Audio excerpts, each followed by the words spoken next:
Hello YouTube, Proxy here, and today I'm going to be doing my first Ashes of Creations news update. So I'm going to start off this update about something everyone will be interested in knowing about, and that is the alpha test for Ashes. Intrepid Studios have said the alpha will begin towards the end of 2017. This means we might be able to get to play this year. Alpha keys will be given out randomly to people who have signed up on the website. So if you haven't done so already, you can use the direct link in the comments below to sign up for the game. Optionally, you could use the referral link in the description below and help support my YouTube channel. Also to note that Stephen will also be selectively handpicking people who have been active and helpful within the community for the alpha access as well. So guys, this is the time to get involved and help the game grow. Also of importance regarding the alpha is that the alpha server itself, once it is up, we can play on it through the entire alpha period almost all the way up to the game launch. Once the game has been launched, the alpha server will become a public test server. So this is awesome news, right? But the good news doesn't stop there.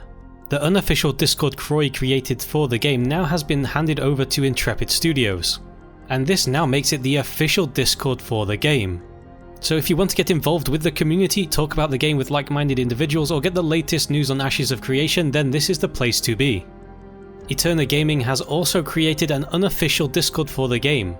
I will provide a link in the comments below for both of these Discords so you can check it out in your own time. Speaking of Discord, Stephen has been actively replying to questions in the Discord's Q&A about the game, and I'm going to cherry pick a few of these out to read. We'll start off with a question I asked, and I think it's something a lot of people would like to hear an official response to. When I show a lot of people the current video footage of Ashes of Creation, often people comment on how dull the combat looks. And I personally agree, it could definitely use some tweaking. Also, a lot of people consider tab target quite an outdated form of combat, and that a fluid action-based combat is a better direction for the game to go in. What's your thoughts on the current combat system? Stephen responded with, "This is the downside of transparency.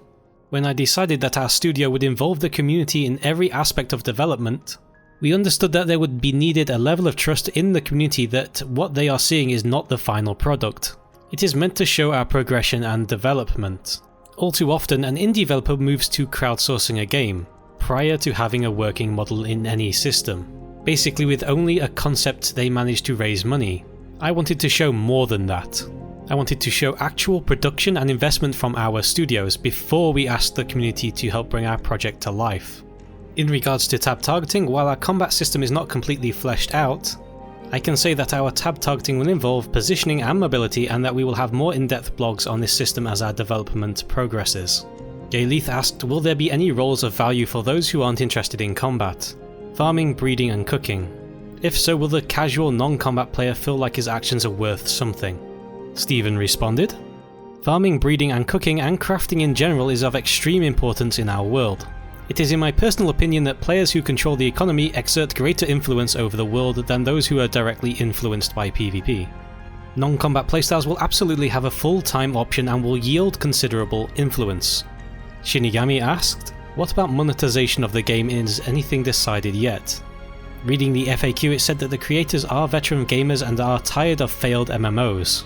Does this mean it's crystal clear that there won't be anything like pay to win? I myself would happily spend a lot of money to the cash shop if the game was good and not pay to win. I really think it's better overall because the game will last longer if it's not pay to win."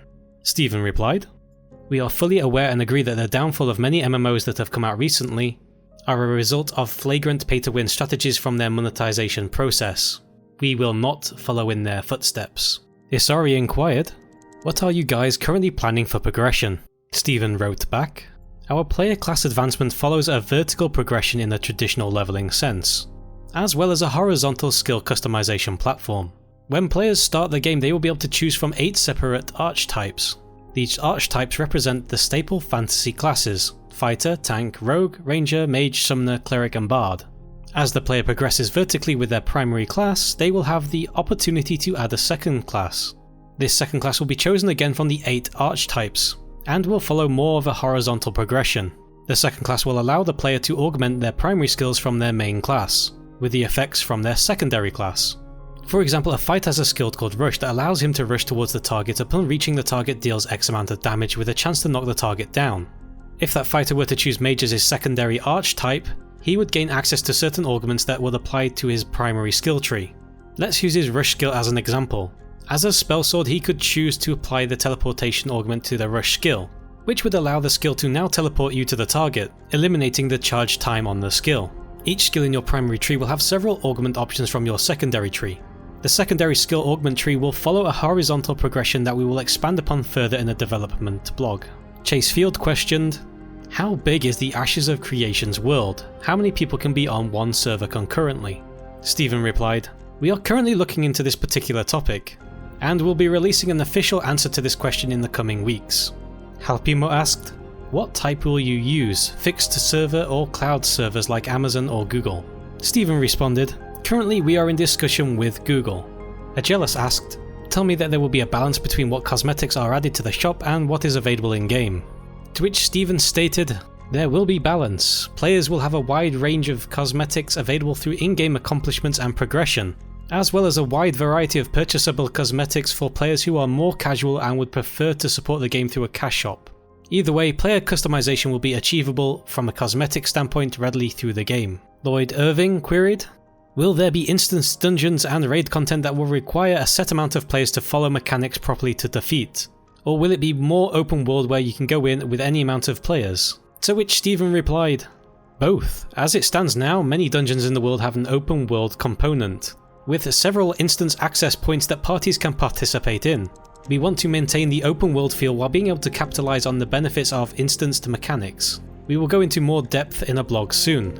Okay, so that's just some of the questions answered by Stephen in the Discord Q&A. For a full list you can visit the official Discord, or alternatively you can visit the official forums where community member Shupinator has kindly formatted the entire Q&A so far into a well presented forum post. Isarii, who writes articles over at MMOgames.com, has a really good Q&A session with Intrepid Games, and a lot of cool information has been revealed during this interview and is definitely worth checking out.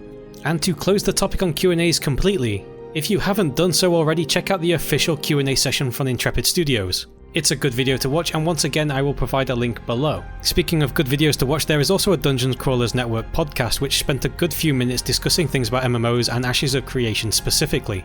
And once again I'll provide a link for this one as well.